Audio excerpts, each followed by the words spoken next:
কিছুদিন আগেই তোমাদের সাথে আমি ভাগ করে নিয়েছি আমার মা হয়ে ওঠার জার্নি, মানে সেই খবরটা তোমাদের জানিয়েছি।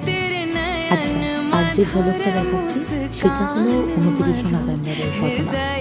হঠাৎই রাত্রিবেলা ডাক্তারকে রিপোর্ট দেখাতে যেতে ডাক্তার বললেন আমাকে হসপিটালে ভর্তি হতে হবে।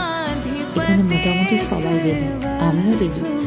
আমার টেনশনের থেকে এদের সবার টেনশন বেশিই হচ্ছিল।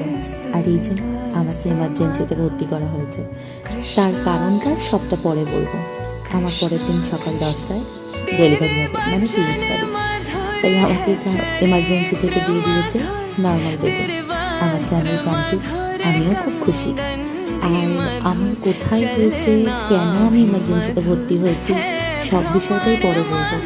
30 তারিখ সকাল, বাড়ির সবাই ওটির বাইরে অপেক্ষা করছে। কি উত্তেজনা! আমার কোলে একটা ছোট্ট মা এসেছে, খুব খুশি আমি।